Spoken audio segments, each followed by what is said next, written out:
السلام علیکم۔ ایک نئے ویلاگ کے ساتھ آپ کی خدمت میں حاضر ہیں۔ امید ہے آپ جہاں بھی ہوں گے خیریت سے ہوں گے۔ گزشتہ کئی دنوں سے ظاہر ہے کہ سارے میڈیا کا جو فوکس ہے وہ نئے آرمی چیف کی تعیناتی پر رہا۔ نیا آرمی چیف کون ہوگا اس کے بارے میں ظاہر ہے بات چیت ہوتی رہی، اور ظاہر ہے کہ میرے بھی جتنے ویلاگ تھے اس میں آپ دیکھ رہے ہیں کہ سارا فوکس اسی پہ رہا۔ لیکن ظاہر ہے کہ جسے کہتے ہیں کہ اور بھی دکھ ہیں زمانے میں شاید آرمی چیف کی تعیناتی کے سوا، تو جب آرمی چیف کی تعیناتی ہو رہی تھی تو باقی جو کاروبار زندگی ہیں وہ بھی چل رہے تھے۔ اس وقت جمعرات کے روز جب آرمی چیف کی تعیناتی کا اعلان ہوا اور ایک ڈراپ سین ہوا، باقاعدہ یہ ہمیں پتہ لگ گیا کہ کون اگلا آرمی چیف ہوگا، تو ایک اہم خبر خارجہ پالیسی کے محاذ پر بھی آئی۔ لیکن ظاہر ہے کہ ہمارا جو فوکس تھا اور جو توجہ تھی وہ اتنی زیادہ اس تعیناتی کے اوپر تھی کہ میڈیا پر بھی اس خبر کا اتنا تذکرہ نہیں ہوا، اور نہ ہی جو اس کی امپلیکیشنز ہو سکتی ہیں۔ تو خبر جو آپ کے ساتھ میں نے شیئر کرنی ہے، آپ کو پتہ ہے کہ عمران خان صاحب جب تحریک عدم اعتماد کے ذریعے ان کو نکالا گیا تو ان کا گلہ جو تھا وہ تھا امریکہ سے، کیونکہ عمران خان صاحب کا بڑا سمپل سا ایک بیانیہ ہے کہ انہوں نے آزاد خارجہ پالیسی پرسو کرنے کی کوشش کی۔ اسی تناظر میں وہ روس کے دورے پر گئے اور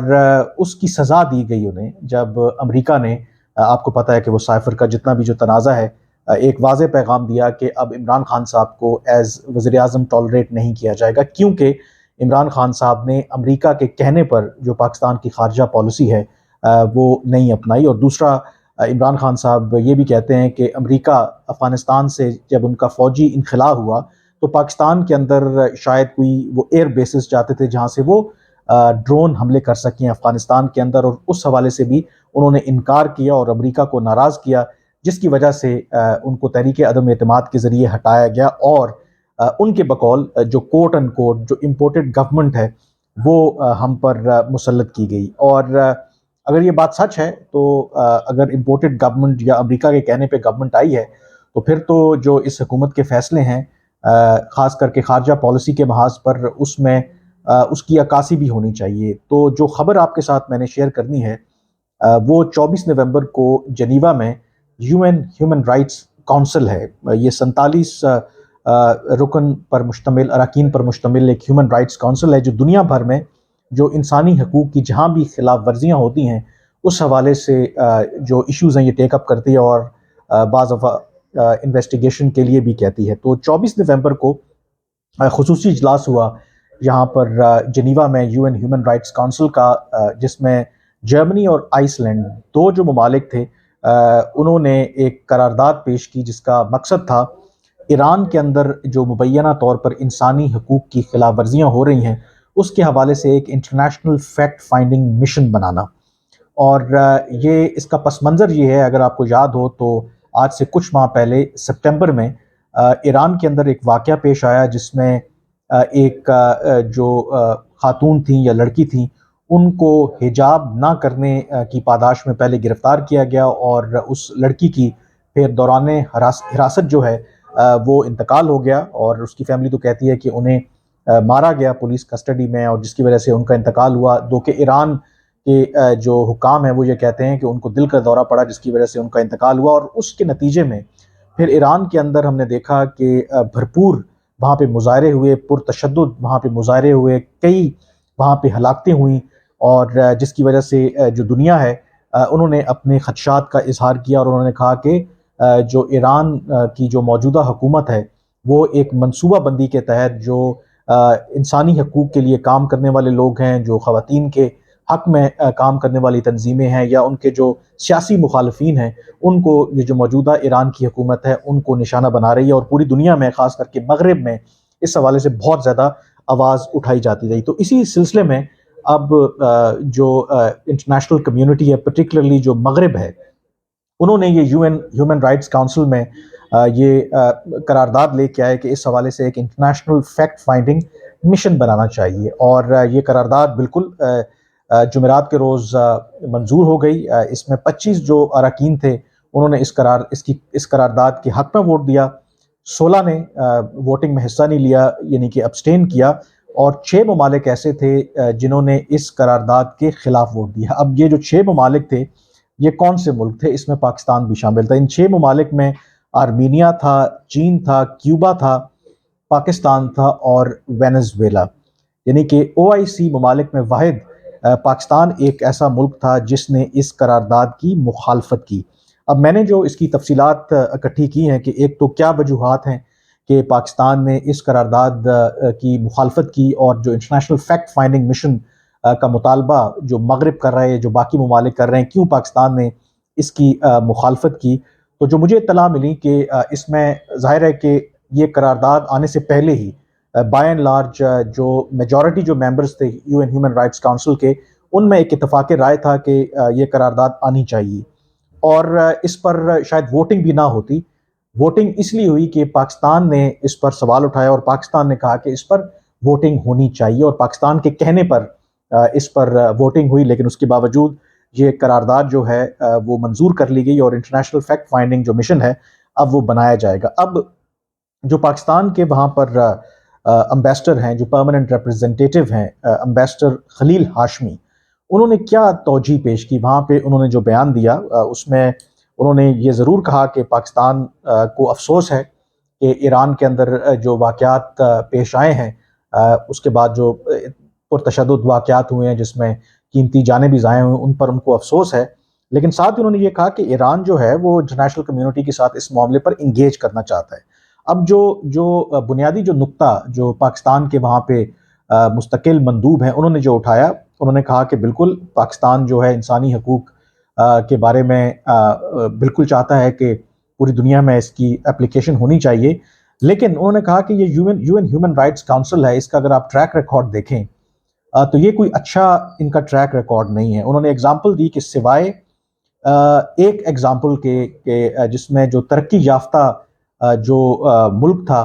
اس میں ہیومن رائٹس یا انسانی حقوق کی خلاف ورزیوں کے حوالے سے اس ہیومن رائٹس کونسل نے ایکشن لیا، باقی آج تک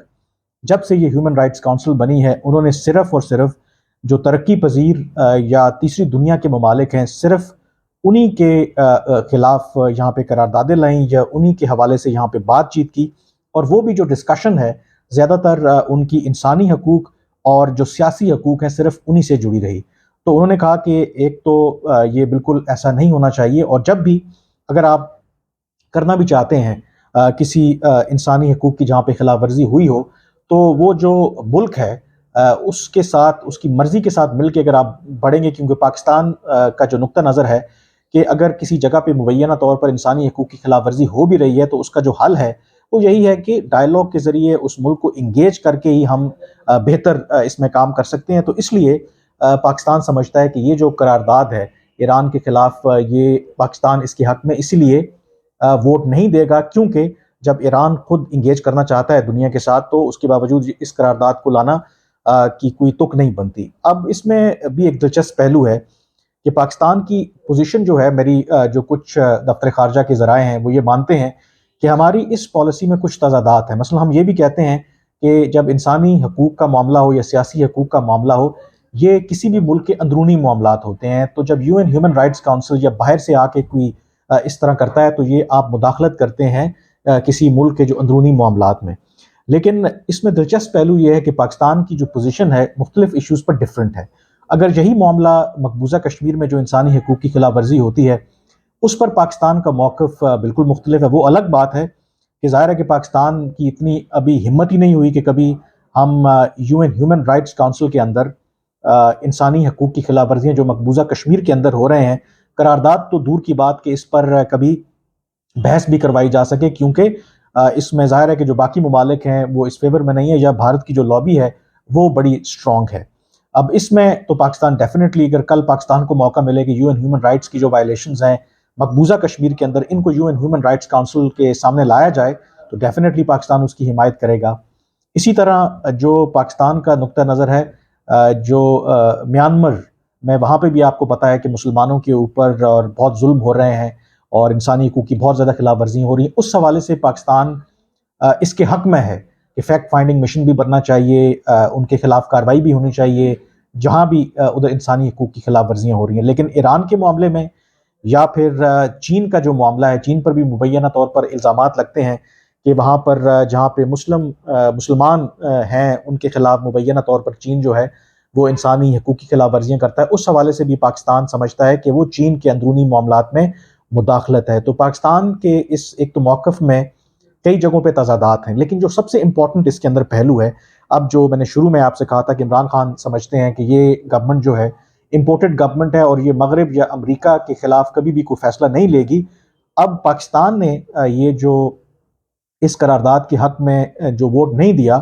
تو امریکہ اور جو باقی دنیا کے مغربی ممالک ہیں وہ آپ سے سخت ناراض ہیں۔ اس میں ایک آپ کو پتہ ہے کہ جرمنی جو ہے وہ اس ریزولوشن کا موور تھا، اور جرمنی کی جو فارن منسٹر تھیں وہ موجود تھیں وہاں پہ، اور یہ وہی جرمنی کی فارن منسٹر ہیں جنہوں نے کچھ عرصہ پہلے جب وزیر خارجہ بلاول بھٹو زرداری جرمنی کے دورے پر تھے تو انہوں نے کشمیر کے حق میں بڑا زبردست بیان دیا تھا، اور اب انہوں نے ہی یہ ریزولوشن وہاں پہ پیش کی، اور وہاں پر UN ہیومن رائٹس کاؤنسل نے باقاعدہ طور پر وہاں پہ خطاب بھی کیا۔ تو امریکہ کی اور جو باقی مغربی ممالک ہیں ایران کے اوپر دباؤ ڈالنے کے حوالے سے انہوں نے لابینگ کی اور پاکستان سے کہا کہ آپ اس قرارداد کی مخالفت نہ کریں بلکہ اس قرارداد کے حق میں ووٹ دیں، لیکن پاکستان نے ان تمام جو مغربی ممالک ہیں، امریکہ ہے، ان کو ناراض کیا، اور ناراض کرتے ہوئے ایران کے خلاف جو قرارداد آئی اس کے جو ہے نا حق میں ووٹ دینے سے انکار کیا۔ جو میری سفارتی ذرائع سے بات ہوئی ہے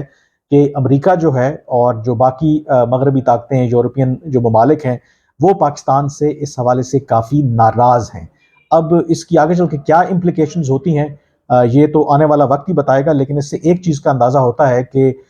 پاکستان کی کچھ معاملات کے اوپر جو ایک اصولی موقف رہا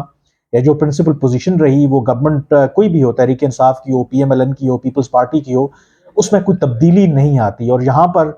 اس تاثر کو بھی کی نفی ہوتی ہے کہ اگر واقعی یہ گورنمنٹ امپورٹڈ گورنمنٹ ہوتی تو پھر تو امریکہ کے دباؤ میں آ کے ان کو ایران کے خلاف جو قرارداد آئی تھی اس کے حق میں ووٹ دینا چاہیے تھا، لیکن پاکستان نے اس کے باوجود، میں نے پھر آپ سے کہہ رہا ہوں کہ واحد OIC کا یہ ملک ہے،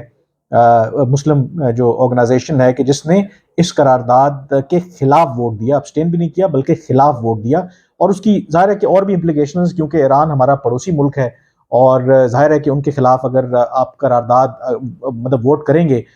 تو اس کی اپنی امپلیکیشنز ہو سکتی ہیں، لیکن دوسری طرف مغرب کو جب آپ ناراض کریں گے، امریکہ کو ناراض کریں گے، تو اس کی بھی اپنی امپلیکیشنز ہیں، کیونکہ کہیں نہ کہیں آپ کو امریکہ کی اور باقی جو مغربی ممالک ہیں ان کی مدد کی بھی ضرورت ہے، خاص کر کے جہاں پہ انٹرنیشنل فائنینشیل انسٹیٹیوشنز ہیں، جو پاکستان کی معیشت کا اس وقت صورتحال ہے اس میں آپ کو ان ممالک کی ضرورت ہے۔ تو اب دیکھنا یہ ہے کہ اس کی لانگ ٹرم کیا امپلیکیشنز ہوتی ہیں، لیکن یہ ایک ایسی خبر تھی